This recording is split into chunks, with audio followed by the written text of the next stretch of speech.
Creepy Cutie Crafty. Hello and welcome again to Creepy Cutie Crafty. Welcome again to yet another crafting video with me, Heather. Hi guys, how are we doing this week? So it's not so much of a crafty video this week as more what's happened to me since I last spoke to you. Now, the last thing you probably saw me making was the crazy quilted tote bag, and then I also did the Fabric Fumble Friday last Friday. But before that, I went to the Creative Craft Show. It's been over a week now, but unfortunately things have been such that I've had to sort of play catch up. But I'm just going to do a quick haul video telling you what I saw, what I bought, how I'm going to use it, and maybe have some idea about what sort of projects I've got coming up in the next few weeks and few months. Obviously we've got Christmas coming up, so maybe I'm going to be reading Squinks in to do a few more crafty videos. Is that okay with you, Squinks? What? I'll take that as a yes. Sorry, Squinks is sitting behind me having a rest after all the work that they've been doing today. Breathing's hard. Breathing's hard. Okay. Yep. Oh, why don't you give yourself a break from it then? No. Okay. So, yeah, I went to the Creative Craft Show. This was basically a massive craft expo at the NEC, the National Exhibition Centre in the middle of the UK, very close to Birmingham, so it's a quick train ride for me. And I had a good look at all the things going on there. So what I'm going to do is I'm just going to post up some photos and some videos of all the things I saw and post them around here.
So yeah, you can see an awful lot was going on there. And of course I took my crazy quilted bag and I carried it around and used it to keep the purchases that I've got. It's going to be turning into my crafting bag, so it's probably going to be filled with like threads and needles and fabrics and all these other bits and pieces that I'll be using. But I have been using it as a sort of craft shopping bag as well, because I like to buy stuff for crafting. Anyway, I will bring it up here if it's not too heavy, and I'm sure that you guys can see all of it from there. So yeah, that's my crazy quilted tote bag. I'm going to light it down for you, and it's got all the things in from the Creative Craft Show, so you can see just there how big it is and how full it is. This is my hand, this is the craft bag.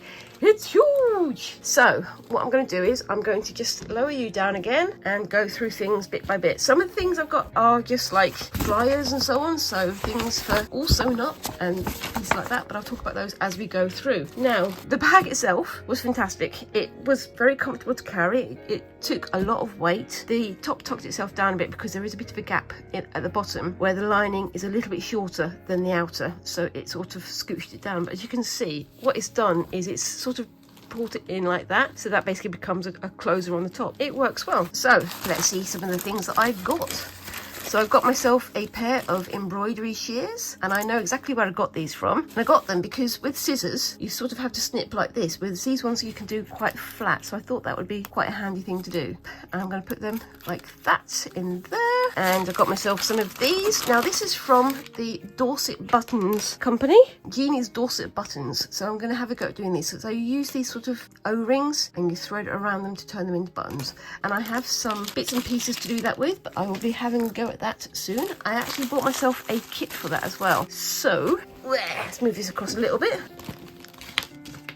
All the things falling out. So this is the thing about turning your sewing machine into a spinning wheel, which as we know, I want to have a go at spinning, but I don't know if I'm using my sewing machine for that. Also got some weaving kits and yarn, so you can see all these bits and pieces here. As you know, I'm going to be having a go at doing some weaving very, very soon, so I thought that would be handy. I got this from the the Heather's store, some nice skull fabric there that I'm thinking of turning into like another bag or something else. I don't know. Maybe I'll have a go at doing a garment out of it, because I've got quite a few skull fabrics now and I want to have a go at doing something nice with them. Let me see what else we've got going on here. I feel like I'm reaching into Santa's sack. It's kind of fun, really.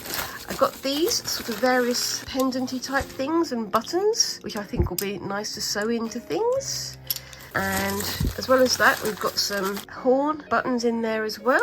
So I'm going to put them all together. Find the company that I bought those from because they were lovely. I think I showed them in the video, but so I'll put the name down here if I can find that. And then we've got so many big plastic bags. We have some silk ribbon and other bits and pieces like this. Unfortunately, some of the stalls, they had plain plastic bags. I can understand why they can do it, but it does make it difficult for me to work out which things came from who. So we've got some like silk roving there and some other bits and pieces that I can use for patches, for stitching, for sewing, for stuffing, for all kinds of things. So I'm possibly going to be using those, especially these, for some silk stitching later on. I'm going to put that over there, and I'm going to move my bag off here because otherwise, I'm not going to be able to see everything. There we go. Hold on, let's move you back again because I have once again punched the camera as is traditional.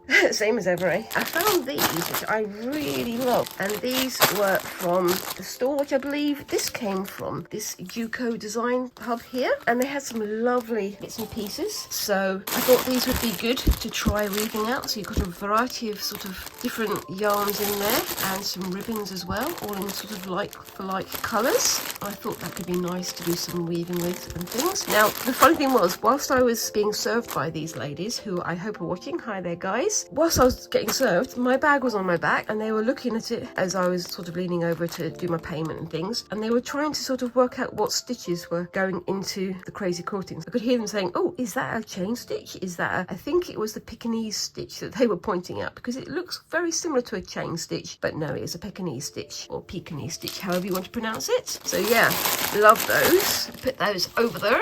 There we go. And over here I have my Dorset buttons from Jeannie's Dorset button making kit. I thought I'd give it a go. So it's got the right kind of thread in there. So it's got the brass ring, metal needle, pearl cotton thread, step-by-step instructions with a photo, nylon thread and a metal brooch pin. So you can turn this into a brooch. And I thought that would be something nice for me to have a go at in a future video. So let me know down in the comments, would you like me to have a go at doing that? Yep, you can see all the details on there. And I thought that would be nice to have a go at. Yes. So there we go. Heather's Fabrics and Home Crafts. And that's the people who I got these skull fabrics from. Now this I got from the same people who gave me the stuff for weaving. This I got from a sort of more generic sale. So this is like a mini embroidery frame. So I think that could be quite useful. So you basically stitch your fabric onto there and then just wind it on. And I believe that, yes, it's the same people that I got these from. So I've got myself another new little thimble that I thought could be quite fun to try, and a little pair of tweezers. Don't know what I'm going to use those for, but I think they could come in handy. It's one of those things where you find things that could come in handy and hope for the best, don't you, really? So put that over there. Now I think this is Vive les Femmes scrap bags. And another group, so I've got quite a bit of different fabrics in there to try out. And there's also some interfacing and backing fabric in the back as well. So you can turn it into all sorts of things. So I've got some wadding, some backing fabric, some skin fabric, and various scraps. So it's always useful to have.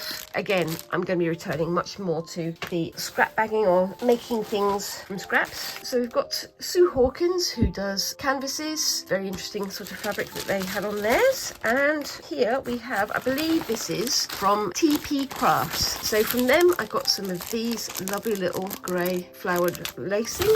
I've got a couple of these because I think I'm going to use these to try and put my wool on, my yarn on from when I'm doing spinning. So I've got 2 of those to try and make it nice and handy. They've got some big rings there and some pendants that I can use for various things. I was thinking maybe using that for doing the Dorset button type thing. They've got some miniature buttons in there which look lovely as well. And then finally we have some embroidery ribbon, which I'm going to have a good go at. And I sort of said, well, I've been looking for embroidery ribbon all over the place, cannot find it anywhere. For some reason it seemed to be very hard for me to find, so I had a look around and these guys had them, and I said, oh, can I order them from your website online? And they said, oh, we do have a website, but you can't order from online because we're about to close down.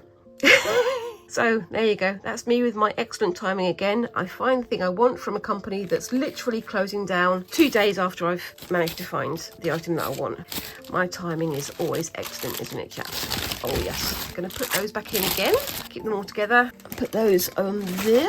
And do I have anything else in my big bag of things? I do. I've got so many bits and pieces from this. So ironable quilting pins, again from the same company that gave me these. And you've got some nice O clips just there, which I think is quite handy. And you've got some mixed beads. Ah yes, this is from the Spellbound Bead Company, so that's I think where these came from as well. And you've also got some Don't Be Shy to Say Hello from Make Me Raw, so Make Me Raw Design. So they do sort of craft kits, and they also do things that they sell online, so you can have a go at that yourself. Very child friendly, I believe. And then from the beads selection, I got some little skull beads just there, and some beautiful yellow glass beads. And they also had these, you can see the bead selection. They had a bag. This is almost like a blind bag, like a lucky dip bag. They say that the items in there are worth about 60 quid, but they were selling them for 15 quid, so I'm not going to turn that down. So that's Spellbound beads. You can see they've got some lovely porcelain beads and some Halloween beads and some scully beads, all sorts of lovely little things, some very, very cute little kitten beads there as well. Have a look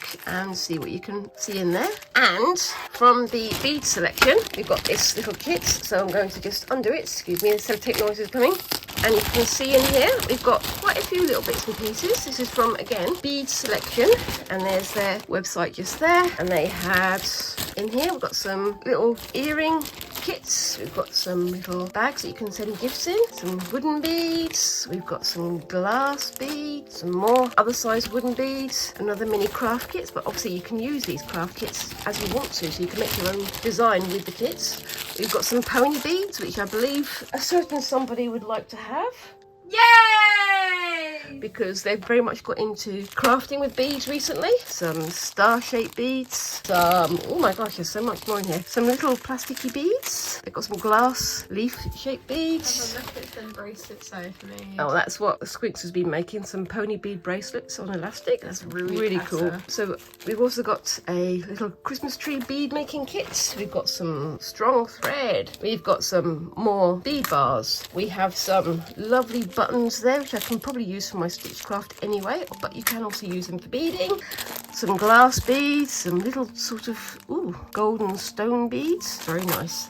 Some of these are absolutely lovely. Look at those. What do you think of those, guys? Beautiful designs on those. We've got some shiny iridescent beads just there. Oh, some lovely. I don't know if you can see it through the packet. I'll see if I can open the packet up for you. Yeah, I mean, the people there were absolutely friendly, lovely people. There were some people who weren't quite so friendly. There was one person who I went to their, look at that, beautiful, aren't they? I went to this person's stall and I said, oh, can I take a photograph? Because I've got a friend who's interested in the kind of craft that they were doing on there. And they were like, no, you can just take a photograph of our leaflet if you take one. I'm like, okay, fair enough. They were quite snooty about it. So I thought, I'm not going to bother with you guys. bye.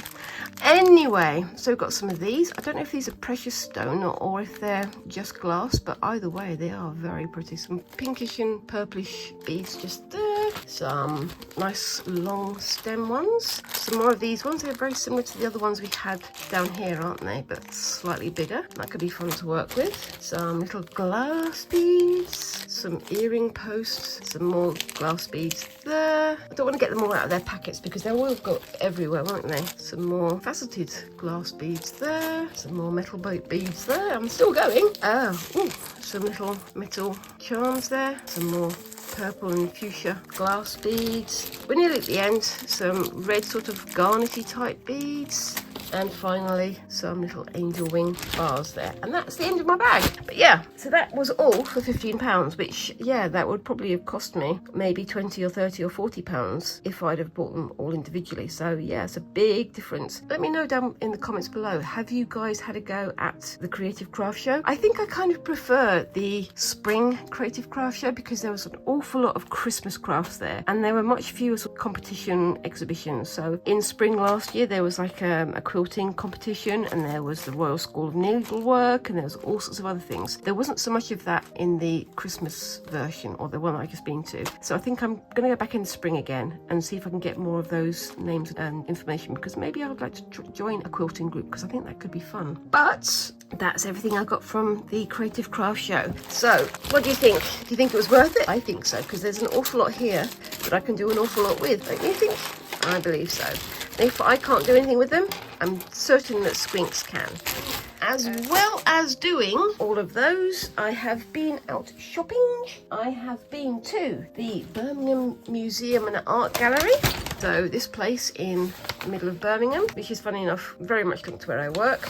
And I bought some other bits and pieces because they've got their Victorian Radicals exhibition going on at the moment. And so they've got all sorts of things that are William Morris themed. And so they've got these lovely ceramic buttons and pin badges, which I think are just very, very pretty. So I'll keep that for later. I think I'm going to be using these or giving these as gifts to other people. I don't know quite who or what or why yet, but I think I will. I'll put those back in there so they're safe. And they had a sort of selection of Christmas tree baubles as well, of all sorts of weird and interesting designs. And I decided to go for the soy sauce Christmas tree bauble because why not? Unusual, eh? Anyway, and finally, the other place I went to in Birmingham was a fabric store, which is very dangerous for me, as well you know. There's a fabric store near me in Walsall called The Hole in the Wall, which I highly, highly recommend going and have a visit. Very friendly people and also very, very big range of all the things you could possibly hope for. However, there is also this place in Birmingham, which is Barry's Fabric Superstore, and I really wish that I'd been able to go there and get some film because they have an awful lot of lovely fabrics.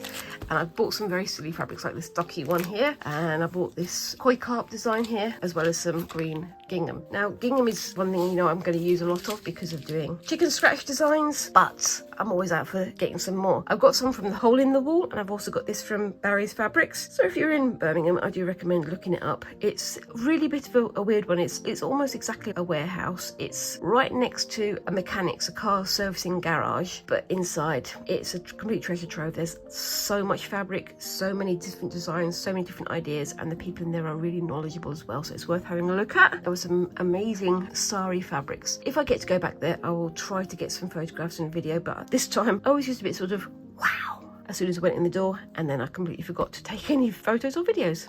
Always handy. But anyway, that is pretty much everything that I've got so far, and I will be having a go with some things with these bits and pieces. Any suggestions of what you want me to have a try with? Let me know, because I'm thinking of doing some garments and bits and pieces. And I hope you've enjoyed this sort of slightly out of the ordinary video for me. It's been much more about what I've bought rather than what I've made, but I will be getting back to making in the next video. I will be definitely having a return to the Amori jacket that I'm hoping to get done by the end of the week. But yeah, there you go. That's all the stuff I've had a go at. So many things I want to have a go at, and I'm kind of looking forward to having a go at this especially to show you how it turns out. And of course the weaving and the other bits and pieces as well. Hopefully as of next week I'll be returning to the spinning and weaving project that I was starting and all that sort of stuff. I'm running out of words. It's late on a Sunday afternoon and my brain is trying to shut down. Apologies for the slightly less creative making type video, but as I hope you can see, there's lots of stuff that is getting my brain whirring and starting to think about different things that I want to have a make of and things I want to have a go at. If you've enjoyed what you've seen here today, be sure to like and subscribe and do all those lovely little things that help a channel like mine to grow. And whilst you're down there in the comments, why don't you leave a comment? What do you think I should make with some of these things? What things do you think I should challenge myself with? And maybe I will be doing some of those things in the near future. Thank you very much for watching, and I hope to see you in the next video. Thanks, and bye bye.